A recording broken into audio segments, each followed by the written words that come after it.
நமச்சிவாய். உலகம் முழுவதும் வாழக்கூடிய நண்பு பக்தர்களே, ஆடி மாத ராசி பலன். இந்த ஆடி மாதத்தை பொறுத்தவரையில் முதல் ராசிக்கு அதிபதியாக இருக்கக்கூடிய அங்காரகன் செவ்வாய் பகவான் சிம்மத்தில் சூரியனுடைய வீட்டில் கேதுவோடு இணைகிறார். பொதுவாக இங்கே செவ்வாய் கேது தொடர்பு ஏற்படுகிறது. அதே போல் சூரியன் சந்திரனுடைய வீடாக இருக்கக்கூடிய கடகத்தில் இந்த மாதம் முழுவதும் ஆடி மாதம் முழுவதும் சூரியன் சந்திரனுடைய வீட்டில் கடகத்தில் சஞ்சாரம் செய்கிறார்.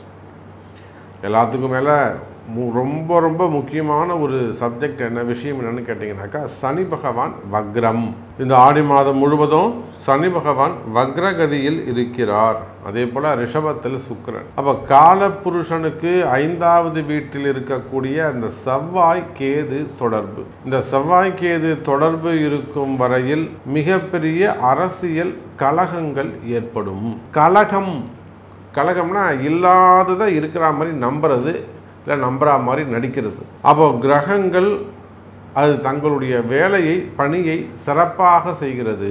அப்போ அதை போல் இப்போ 5ஆம் இடத்துல காலபுருஷனுக்கு 5வது வீடாகிய சிம்மத்தில் செவ்வாய்க்கேது இருப்பது, அவர் அங்கே இருக்கிற வரையிலும் அந்த கேது செவ்வாயானவர் கன்னிக்கு வரணும். அதுவரையிலும் அரசு அதிகாரிகள், குறிப்பாக காவல்துறை அதிகாரிகள் ரொம்ப எச்சரிக்கையாக கவனமாக இருக்க வேண்டும். அப்போ இந்த செவ்வாய்க்கேது என்பது ஒரு அரசாங்கத்தையே ஆட்டி படைக்கக்கூடியது. நீங்கள் அதிகாரி ஏமாத்திரம் இப்போ வீண் பழிகள் இதெல்லாம் அங்கே ஏற்பட்டுவிடும். இந்த கிரக அமைப்புகளை கொண்டு நாம் இந்த ஆடி மாதம் ஒவ்வொரு ராசிக்கும் உங்களுக்கெல்லாம் எப்படி இருக்குது அப்படின்னு தனித்தனியாக பார்த்துடலாம். உங்களுக்கு என்ன செய்ய போகுது, உங்களுக்கு என்னெல்லாம் நல்லது நடக்க போகுது அப்படின்னு பார்க்கலாம். வாருங்கள். அன்பார்ந்த விருச்சக ராசி நேயர்களே, ஆடி மாதம் ராசிநாதன் செவ்வாய் பகவான் ராசிக்கு 10ஆம் இடத்துல கர்மஸ்தானத்தில் சூரியனுடைய வீட்டில் அமைந்திருக்கார். அற்புதமான யோகம். விருச்சக ராசி என்பர்களே, 100% இந்த ஆடி மாதம் உங்களுக்கு வெற்றி மேல் வெற்றி கிடைக்கக்கூடிய காலம்.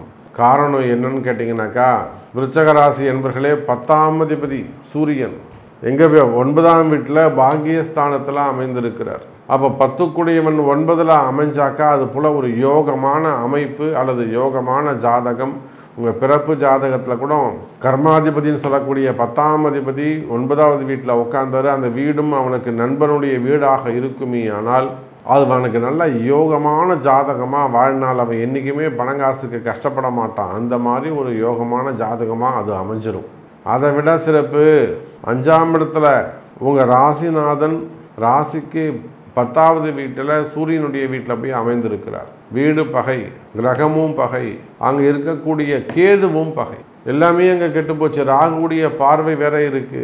அப்போ இதனால் மிகப்பெரிய ஒரு ராஜ யோகம் அமையும்.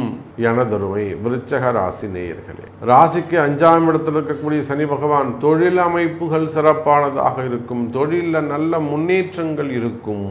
ஸோ எப்படி பார்த்தாலும் விருச்சக ராசி நேயர்களே, குடும்பத்தில் மகிழ்ச்சி, திருமண யோகம், வேலை வாய்ப்புகளில் நல்ல முன்னேற்றம், பண சிக்கல்களிலிருந்து விடுதலை, கடன் சுமை, கடன் பிரச்சனைகளிலிருந்து விடுதலை போன்ற நல்ல நன்மைகள் நடக்கக்கூடிய காலம்.